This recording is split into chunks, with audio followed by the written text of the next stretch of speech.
Hello. कैसे हो प्यारे बच्चों। आप सभी का मैं चंद्र सिंह राठौड़ अपने चैनल पर हार्दिक स्वागत करता हूं। आज मैं आपको सामाजिक विज्ञान के टेस्ट को हल करना सिखाऊंगा। अभी प्रथम मूल्यांकन प्रपत्र यानी आपका पहला टेस्ट हुआ है सामाजिक विज्ञान का। उसमें 20 क्वेश्चन आए थे, 20 प्रश्न आए थे। प्रत्येक प्रश्न एक एक नंबर का था। सभी प्रश्न आपको हल करने हैं और सभी हल करने के बाद आप निर्धारित तिथि तक कक्षा अध्यापक को जमा करवा देवे। तो ये कल है निर्धारित तिथि। तो प्यारे बच्चों अपने शुरू करते हैं। अब ये सामाजिक विज्ञान के अध्यापक के द्वारा हल किया गया पेपर है जिसको मैं आपको बता रहा हूं। मैं केवल आपका वक्ता हूं, बताने वाला हूं।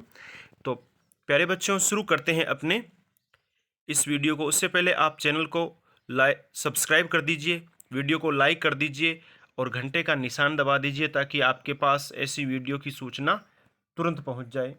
अपने अन्य साथियों के साथ शेयर भी कर दीजिए। तो ये लो प्रश्न नंबर 1 आ गया आपके सामने। भारतीय संसद में कितने सदन है? कितने सदन है भाई? 5, 2, 7, 8। इनमें से कौन से 2 सदन है? कौन कौन से? राज्यसभा और लोकसभा। प्रश्न नंबर 2, राज्य विधानसभा के लिए चुने गए व्यक्ति को क्या कहते हैं? वार्ड पंच, थानेदार, विधायक, सांसद। तो ये सभी बच्चों को पता है क्या कहते हैं? विधायक। राज्य विधानसभा वाले को विधायक कहते हैं, संसद के लिए चुने जाने वाले को सांसद कहते हैं। प्रश्न नंबर 3, राज्यसभा के सदस्यों की अधिकतम संख्या कितनी हो सकती है? राज्यसभा के सदस्यों की अधिकतम संख्या कितनी हो सकती है? तो अधिकतम संख्या हो सकती है आपकी 250 ए। प्रश्न नंबर 4, राष्ट्रपति लोकसभा के लिए एंग्लो इंडियन समुदाय से कितने सदस्यों को मनोनीत कर सकते हैं? राष्ट्रपति लोकसभा के लिए एंग्लो इंडियन समुदाय से कितने सदस्यों को मनोनीत कर सकते हैं? 10, 20, 30, 2। तो चौथे का उत्तर है आपका 2 सदस्य। कितने सदस्य मनोनीत किए जा सकते हैं? 2 सदस्य मनोनीत किए जा सकते हैं, मनोनीत करते हैं। आगे बढ़ते हैं प्रश्न नंबर 5।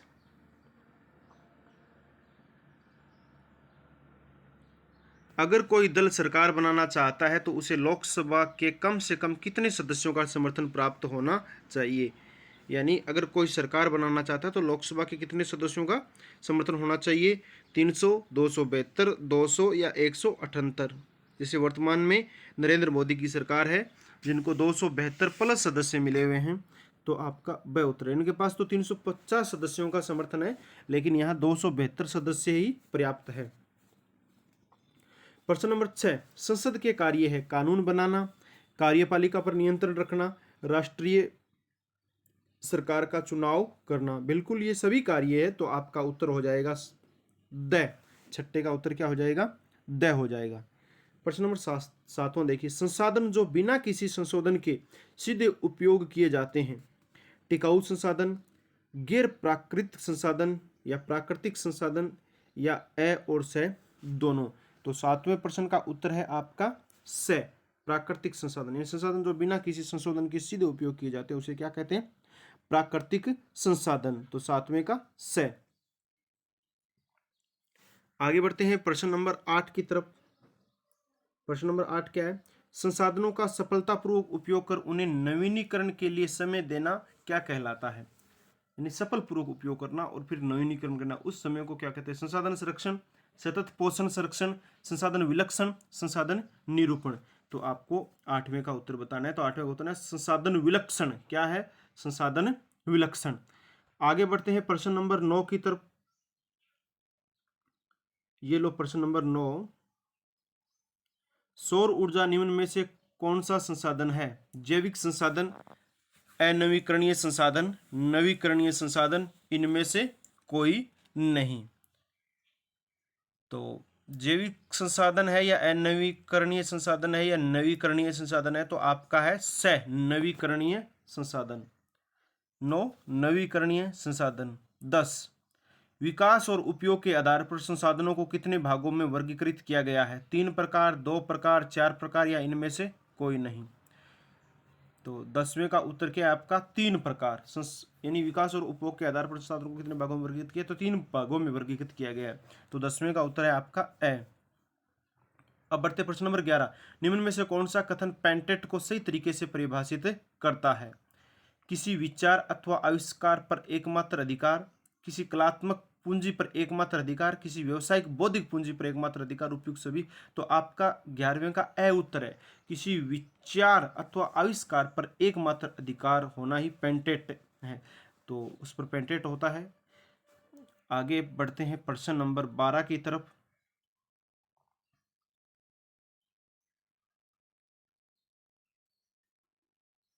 किसी मूल अधिकार को भारतीय संविधान की आत्मा कहा गया है। किस मूल अधिकार को भारतीय संविधान की आत्मा कहा गया? स्वतंत्रता का अधिकार, समानता का अधिकार, शोषण के विरुद्ध अधिकार, संवैधानिक उपचारों का अधिकार। तो 12वें का उत्तर है आपका संवैधानिक उपचारों का अधिकार। संवैधानिक उपचारों का अधिकार। प्रश्न नंबर 13, हमारे संविधान में नागरिकों को कितने मौलिक अधिकार प्रदान किए गए हैं? तो संविधान में कितने ऐसे अधिकार हैं जो मौलिक अधिकार है व्यक्ति के लिए? तो आपका 6, पहले 7 थे लेकिन संपत्ति के अधिकार को हटा दिया गया है। प्रश्न नंबर 14, सामाजिक उपाधियों का निषेध किस मूल अधिकार से संबंधित है? सामाजिक उपाधियों का निषेध किस मूल अधिकार से संबंधित है? समानता, स्वतंत्रता, शोषण के विरुद्ध अधिकार और सांस्कृतिक एवं शिक्षा संबंधी अधिकार। तो ये आपका है समानता।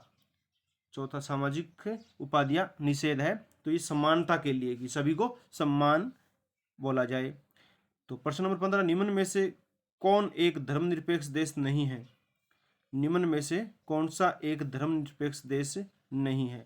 भारत, अमेरिका, पाकिस्तान, नेपाल, यानी इनमें से कौन सा ऐसा देश है तो धर्मनिरपेक्ष नहीं है? तो सभी धर्मनिरपेक्ष है, लेकिन पाकिस्तान ये धर्मनिरपेक्ष नहीं है, मुस्लिम बाहुल्य है, मुस्लिम देश है ये। आगे बढ़ते हैं प्रश्न नंबर 16 की तरफ। प्रश्न नंबर 16 क्या कह रहा है? धर्मनिरपेक्षता का अर्थ है, धर्मनिरपेक्षता का अर्थ है केवल एक धर्म को ही महत्व देना, किसी भी धर्म का आदर न करना, सभी धर्मों का समान रूप से आदर करना, या उपयुक्त सभी। तो आपके छठे का उत्तर है से, सभी धर्मों का समान रूप से आदर करना। प्रश्न नंबर 14 वर्ष से कम आयु के बच्चों से खतरनाक कार्य नहीं कराया जा सकता, इसका संबंध किस अधिकार से? स्वतंत्रता के अधिकार से, शोषण के विरुद्ध अधिकार से, संवैधानिक उपचारों के अधिकार से और समानता के अधिकार से। तो ये है शोषण के विरुद्ध अधिकार से, ब उत्तर है 17 का। 18, संसाधन के प्रकार है, प्राकृतिक संसाधन, मानव निर्मित संसाधन, मानव संसाधन, उपयुक्त सभी। तो 18 का उत्तर है आपके द, ये सारे संसाधन के प्रकार है, प्राकृतिक, मानव निर्मित और मानव संसाधन। आगे बढ़ते हैं प्रश्न नंबर 19 और 20, सामान्यतः प्रतिवर्ष संसद में कितने स्तर होते हैं? तो आपके 3 स्तर होते हैं। सामान्यतः प्रतिवर्ष कितने स्तर होते हैं? 3 स्तर। और 20वां भारतीय संविधान का जनक किसे कहा जाता है? तो भीमराव अंबेडकर को। वह आपका उत्तर हो गया 20वें का। तो इस प्रकार से आपका यह टेस्ट कंप्लीट हो गया। पसंद आया है तो इसे लाइक कर दीजिए, चैनल सब्सक्राइब कर दीजिए, घंटे का निशान भी दबा दीजिए। बहुत ज़्यादा मेहनत लगी है बच्चों, और आप अन्य साथियों के साथ शेयर कर दीजिए। अगले टेस्ट में मिलेंगे, तब तक के लिए जय हिंद, जय भारत, वंदे मातरम।